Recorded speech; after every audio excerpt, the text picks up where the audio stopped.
In anticipation of the changes that accompany rapid transit, the City of Decatur, Georgia, and the Atlanta Regional Commission chose a unique planning process to design the development area surrounding the transit stations in the City of Decatur.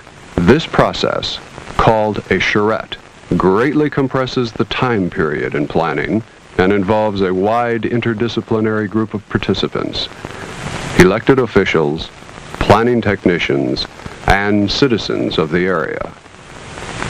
Decatur, with a population of 20,000, is adjacent to Atlanta and has successfully maintained its own identity.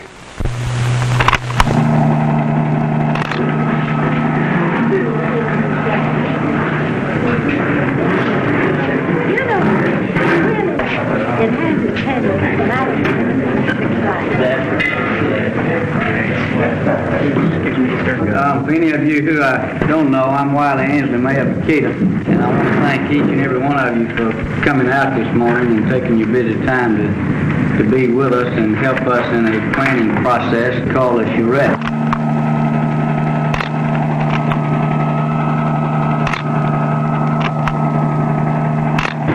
It's a loose confederation of independent consultants working together with a representative group of citizens yourselves.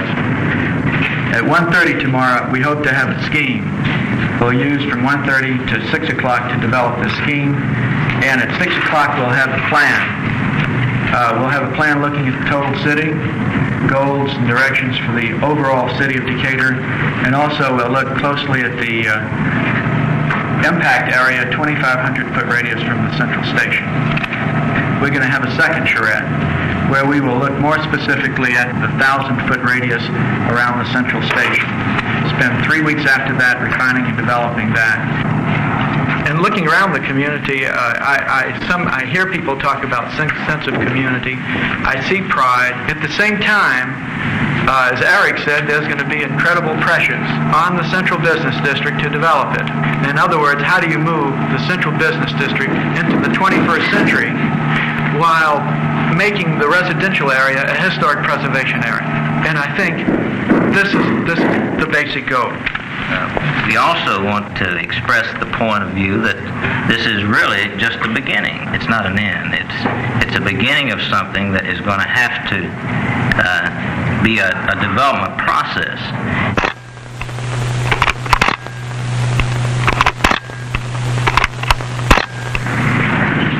I've only been in Decatur for 20 years, so I'm still looked on maybe as an outsider.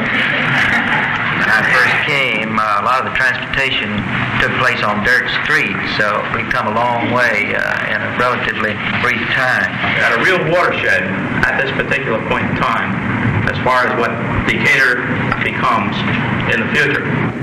The nice thing is that we're trying to assess this impact in advance. Normally, the impact is usually researched after the fact, after a technological development has taken place.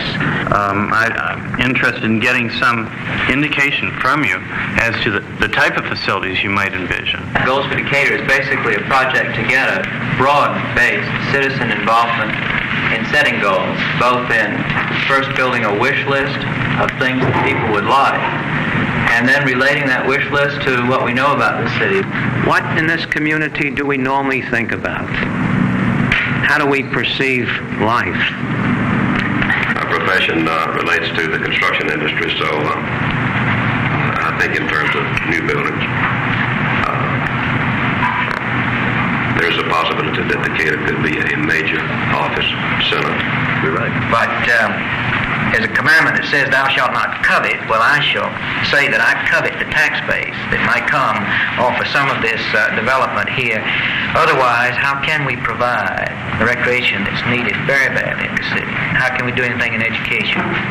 Social services that are needed. Some of the dreams that people can have for its impact on the quality of life. What are our norms, values? But I would like to say this, and it has to do with the people.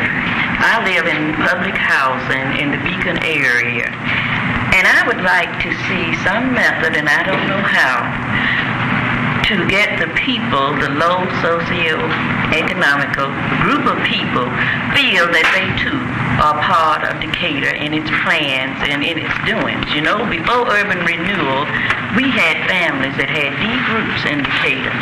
You're saying that I caught a sense of, to a certain extent, of doom, and I might have set the framework for that and be responsible for it, but I get the feeling like we've just got word that the dam upstream is cracking, you know, and here is all this water about to inundate us, and all we can do is stand in the path as long as we can and then get swept away. I'd like to say that I have more confidence that we can be more rational about the development that takes place, that we do have tools available to us.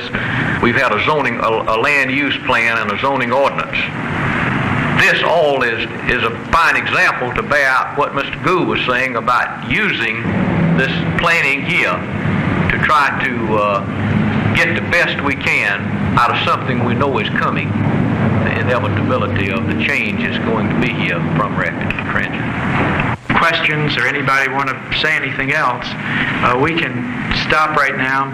I think it would be nice if we could get sandwiches and maybe have a picnic on the lawn out here. At 1:30, we'll meet back here. We'll pull the operating table into the center. We want to invite all the citizens to be involved and stay with us. Can I have a second? Certainly. You're right in now.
Does it need it, and would it add anything to it?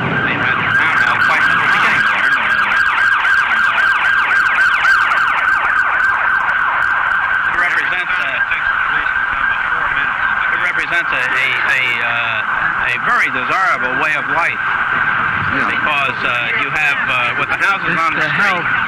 You have a very intensive street life. Determine we're advocates for you. What is best for Decatur?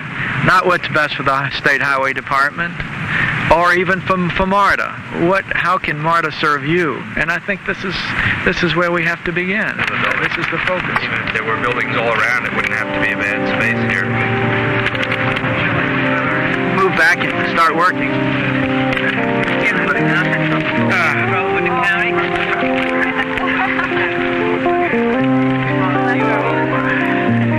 That MARTA would make a decision about what kind of development. Another thing that will be very important, and that is the bus service that's in the area.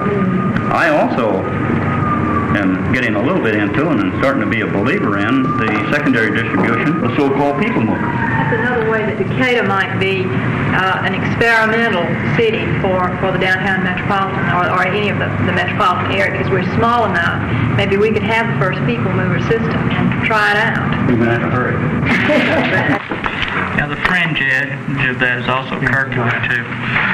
And Fifth Avenue relates pretty closely to Kirkwood as far as churches and Eventually, we will have a better idea of how all of the collective goals of the people in the individual communities would relate to the central. There's no other place that I would want to live other than Beacon Hill, because I've been there practically all of my life. And the people are satisfied in Beacon Hill now, so far, but they're just like I am. They're undecided whether they're going to continue being there. So that's Well, would that also they're not would it be linked in with the rapid transit operation? Or would it be for people coming downtown? both.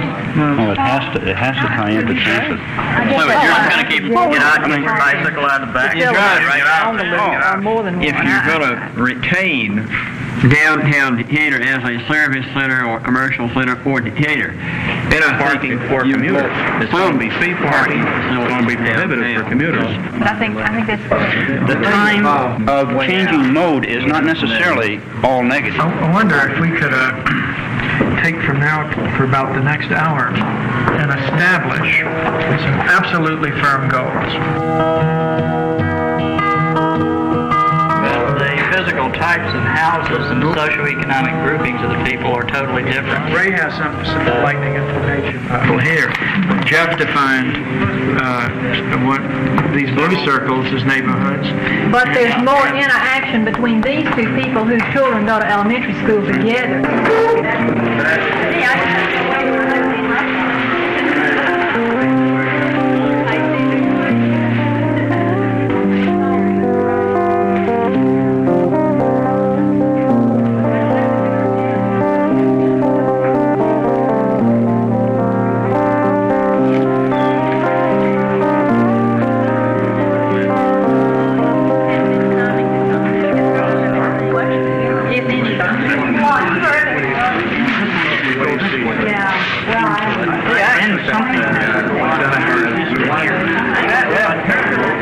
Like we did at Eastlake, you just build a new grade separation underneath the railroad or over the railroad, and then it's at least desirable to put an arterial between the parking lot and the station.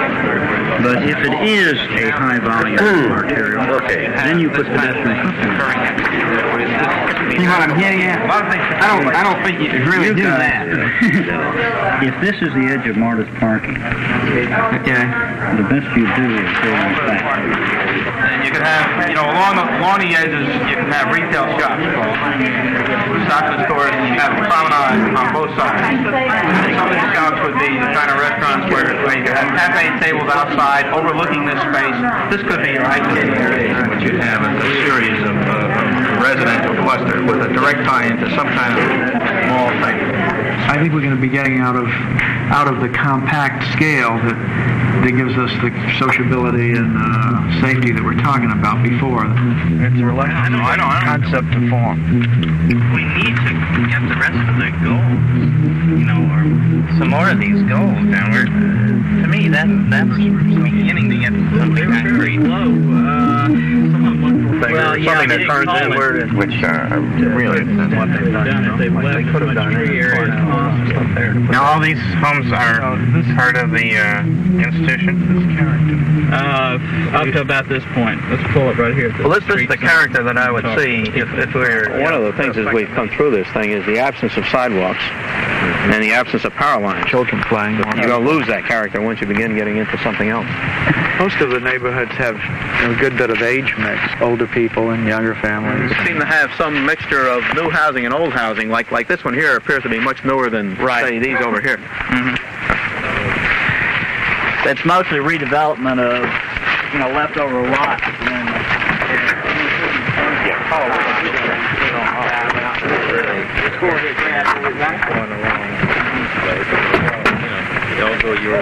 I want to go and take a look at the Winona neighborhood now. Anything we can think of.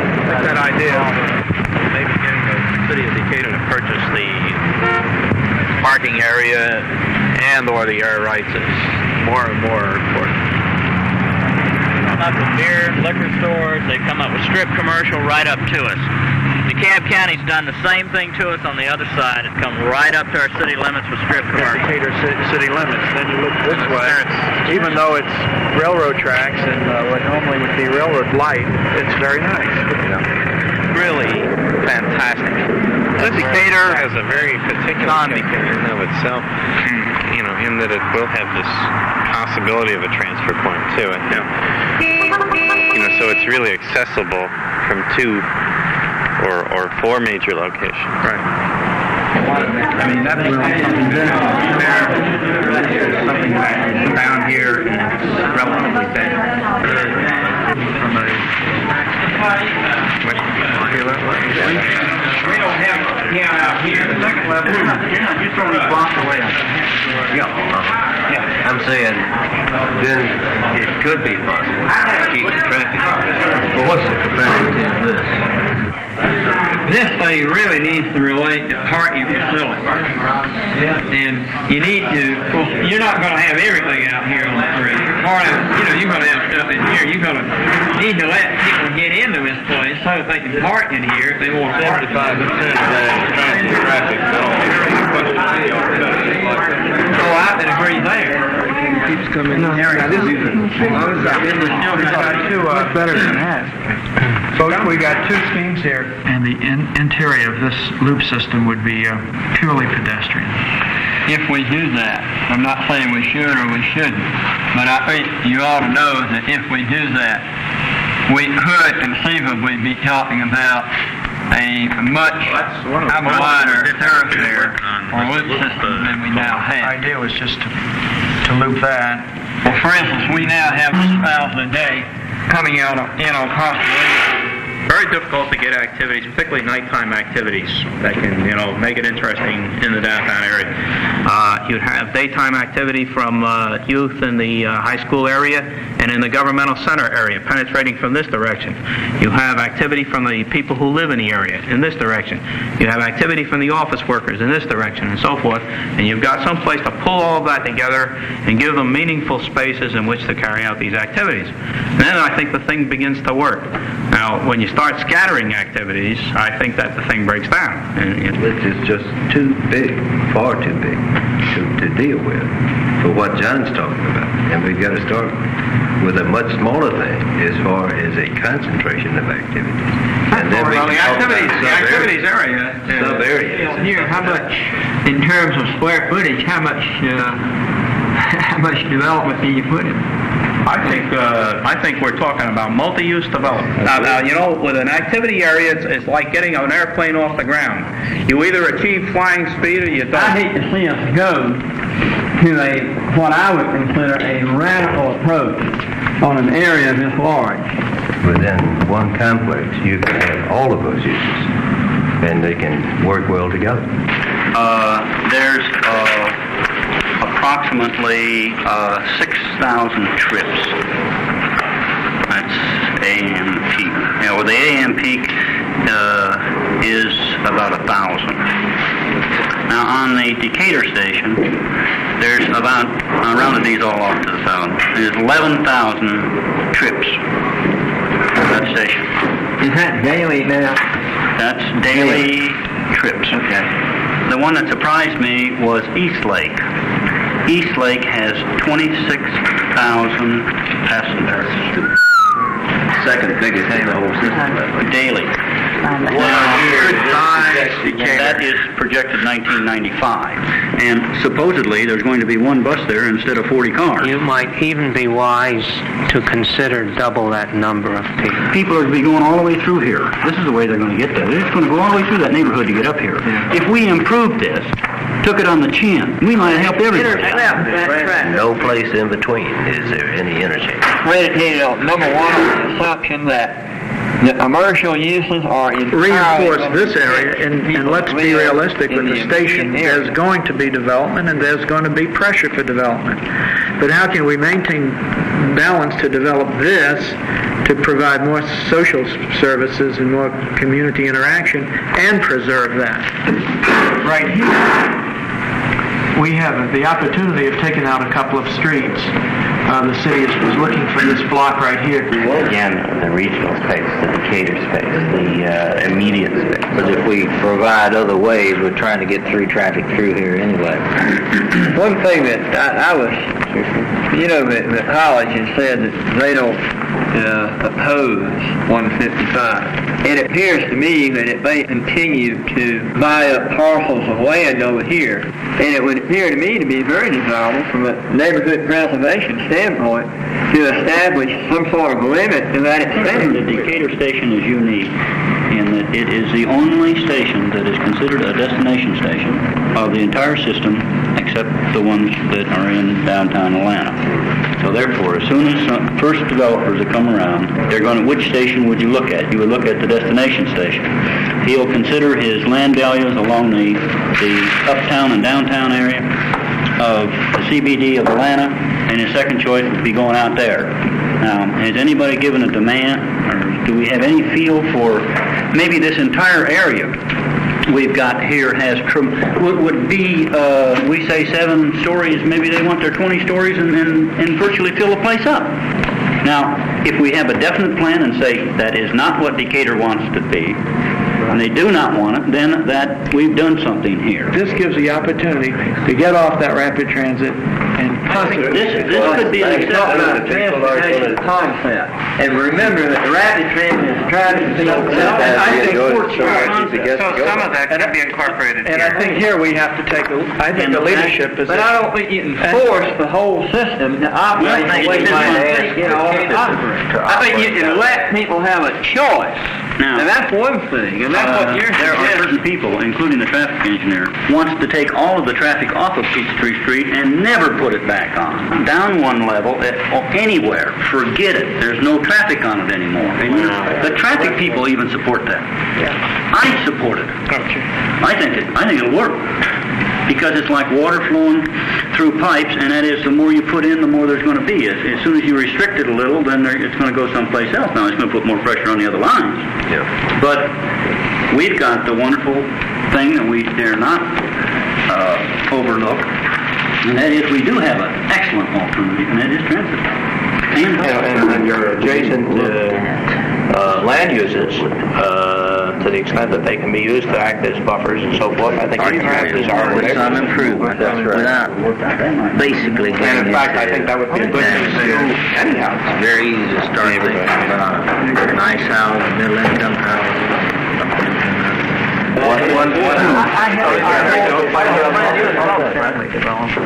How can we try and implement some kind of system that will again try and give us mixture of housing within this very tightly developed area? Are there any additional ideas, any new schemes to be tested, any improvements on this scheme? This is a concept team Charette, an interdisciplinary team of professionals working with a representative group of citizens. It's an 8-week work session. It normally takes about a year. Who initiated this meeting this morning? By the City of Decatur, Atlanta Regional Commission, Alfern, Muldaur and Patterson, and a team of other consultants. The purpose is to help Decatur harness the impact of rapid transit. It's an alternative to building endless highways and using automobile to get to every place. The automobile is the destructive element, and rapid transit is a very good alternative. So we see it as in a certain way, a savior. We think it will save neighborhoods. They thought that the Atlanta Rapid Transit had some connection with Decatur. 30 families felt that they knew about the rapid transit in Decatur, and 10 families knew nothing about rapid transit that was coming to Decatur. Where do you work? 10 of the people that I talked with worked in the city of Decatur, 40 worked outside of the city of Decatur. Do you see any change in the density, the residential densities within walking distance of these stations? Major idea is that within this core area, all of man's needs can be found within a 10-minute walk. A place where people from all over Decatur can come and interact and interface and build a sense of community and a sense of identity. The central area has a rapid transit station contiguous to the courthouse square. The line comes through here. The old Decatur entrance is here. The new Decatur entrance is here.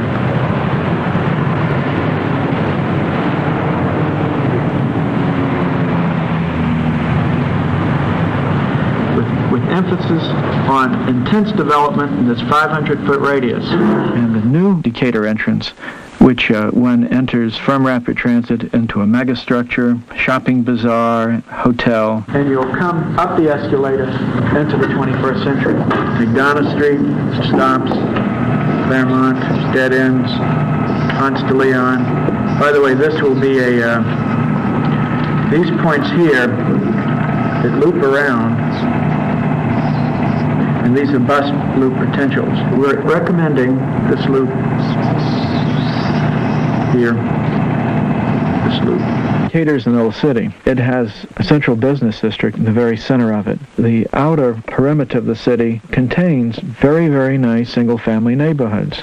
Beautiful trees, very nice houses. A goal is that the downtown development caused by rapid transit will not generate automobile traffic, which will cause street widenings, cut down trees, and destroy quality of the neighborhoods. If we do have community revenue sharing, then there's every possibility of developing that area as envisioned. We see these 4 phases happening over a period of 15 years. The bulk of it probably happening at the time that the rapid transit station is completed in 77, 78. Most of it may happen simultaneously. So within a few years after the completion of the rapid transit station, this system may be completed. This is not our plan, it's all of our plan. It belongs to you as well as us. Most of the development has to come about by the effort of the private sector. We're looking into public-private development corporations, and we're looking into the legal issues involved. They're going to take positive promotional initiative.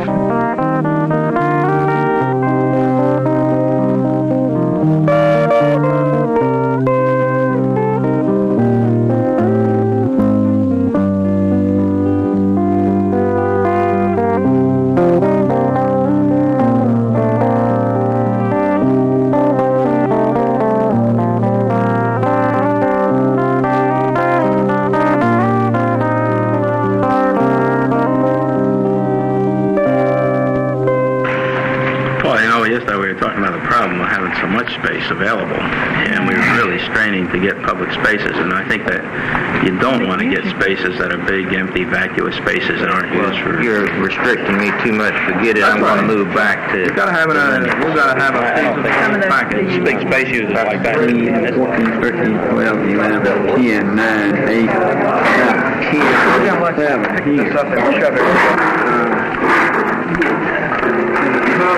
10, 27.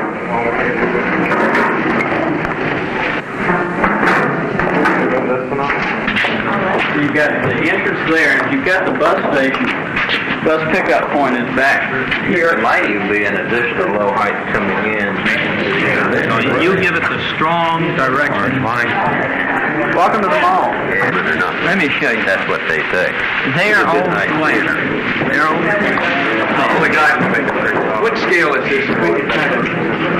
Determine where it's measured 600 feet down. Hello, Preston. How you doing? Good to see you. One side of the cut. How you doing? Oh, how you doing today? Good to see you. We're going to have a little tour.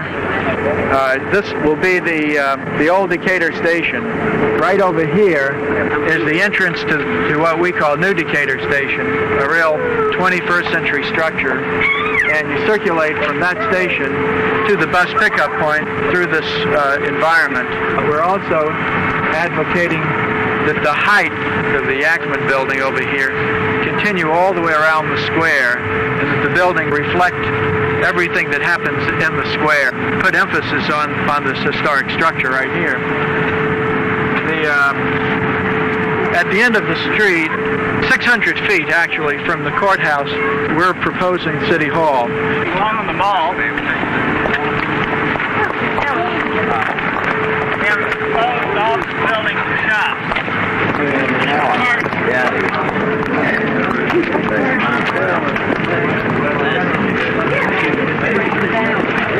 Eventually, roughly this land will be the center of two interlocked building complexes that will return basically the same sort of feeling in that, you feel a little bit protected.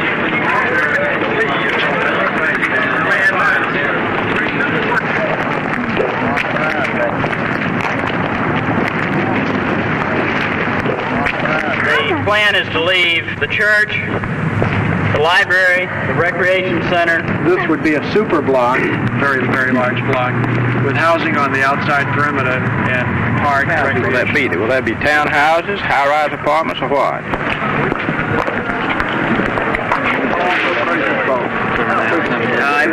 Slightly redesigned to take into account the fact that MARTA runs right about where the sidewalk is on Sycamore at this point. So it goes right in front of where the building would be. Originally they wanted to come down a little bit. They have their own plans for expanding out and filling out the whole block. They asked them to do a little mountain climbing here to get back out of this. When we redevelop, and we're not having the cars running back and forth, these wide things, a lot wider than people. We don't need nearly as wide a space. We wind up with the old courthouse isolated too much. So in order to compensate for that, we plan to bring the building line forward, and you can see where the cones have been placed.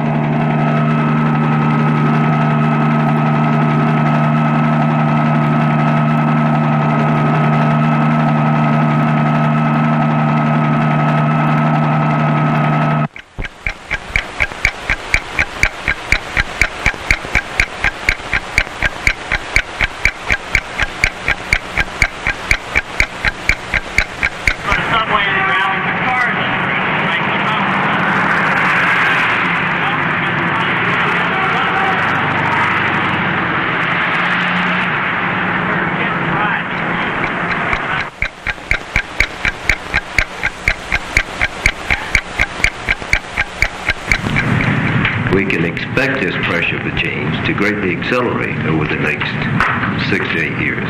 Our adjustments are going to result in positive good for mankind.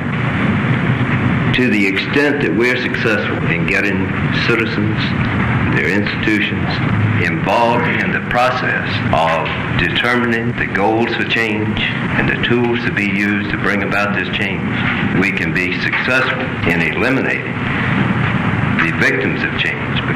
But with higher density and with richer land use mix, that's housing, shopping, recreation, entertainment, cultural, religious activities all together in a tight-knit group, we can provide more housing options for housing lifestyles.